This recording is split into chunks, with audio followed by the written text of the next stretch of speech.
આપણે બન્યું કેવું કે એક મોટું નુકસાન દૂધની અંદર, એટલે કઈ રીતે કે મોટું નુકસાન, તો ખરેખર આપણે જે એક જર્સી ગાય એટલે શંકર ગાય હતી, એના વાછરડા ઉપર આપણે ગાયને દોતા હતા અને એનું વાછરડામાં થોડીક બીમારી આવી ગઈ, એટલે બચ્ચું જ્યારે ગાય પાસે આપણે નહોતા લઈ ગયા હતા એટલે ગાય ઊભી રહેતી નહોતી, એટલે લગભગ તમને સમજી લો કે કદાચ 10 લીટર દૂધ હોય તો 2 થી 3 દિવસ દૂધ ન આપે તો કેટલું નુકસાન થઈ શકે છે। તો પશુપાલક મિત્રો, ચલો વિડીયોની અંદર તમને ડિટેલમાં સમજાવીશ કે ભાઈ પશુ કઈ રીતના રાખવા અને કઈ રીતની કાળજી રાખવી, અને બચ્ચા વગર ન દોવા દે તો આપણે આગળ શું કરવું અને કઈ રીતે આપણે નુકસાનની ભરપાઈ કરી શકીએ।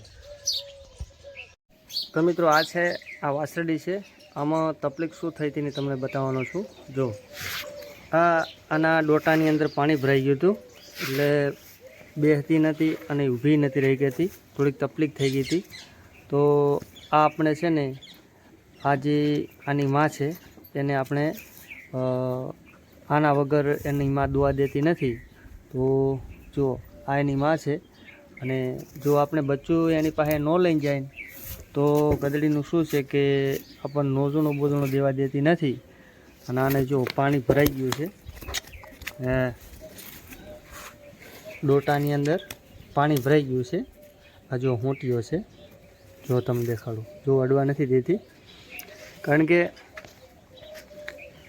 આ અમુક પશુઓને થઈ જતા હોય। અને આ થવાનું કારણ શું છે પશુપાલક મિત્રો, કે જ્યારે આ ગાય વિયાણી ત્યારે આપણે ખ્યાલ રાખીને એને જીભીથી એનો ડોટીઓ જ્યારે છાંટતી હતી ને ત્યારે એને આ પ્રોબ્લેમ થઈ ગયો અને અંદર પાણીનો ભરાવ છે। તો પશુપાલક મિત્રો, તમારે ક્યારે જો આવી વસ્તુ બની શકે છે તો જર્સી ગાય ખરેખર એને કઈ રીતનું કરવાનું હોય છે પશુપાલક મિત્રો, કે જ્યારે પશુ વિયાય છે ત્યારથી જ એનું બચ્ચું થોડુંક આઘું બાંધીએ, સેટું બાંધીએ ને તો પશુ કોઈ પણ એના બચ્ચાને ભૂલી જાય છે અને પછી તમને દૂધ આપવાનું વ્યવસ્થિત દૂધ આપવાનું ચાલુ કરી દે છે।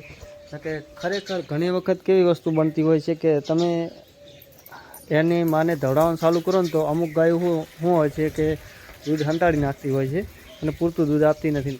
પાછું ફેર આપણે બચ્ચું ગાય પાસે લઈ જઈને બોધીએ એટલે કમ્પ્લીટ મળતી હોય છે।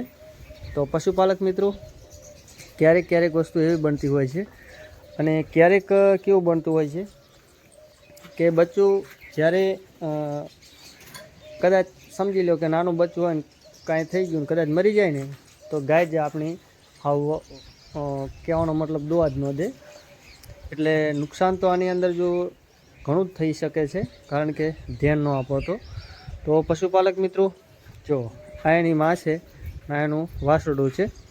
તો હવે થોડુંક તાજું માજું કમ્પ્લીટ થઈ ગયું છે, અને 2 થી 3 દિવસ છે ને આપણને પૂરતું દૂધ આપતી નથી ગાય, કારણ કે આપણે નોંધણો દેવા દઈએ એટલે સીધી જ આમ ધડાધડ પાટું છોડવાનું ચાલુ કરી નાખે, કારણ કે એને એની વાસરડી વગર આપણને નોંધણું પૂરતું હાલવા દેતી નથી, એની ખરેખર દૂધ પણ નથી આપતી। તો પશુપાલક મિત્રો, ખરેખર તમારે ક્યારેય પણ આવી વસ્તુ ન થાય, અને થાય તો આમાં કેવું હોય છે ખેડૂતને તો ભાઈ ગમે ત્યારે ગમે તે નુકસાની ભોગવવાનું થતું જ હોય છે। તો આ રીતની ખાસ ધ્યાન રાખવી।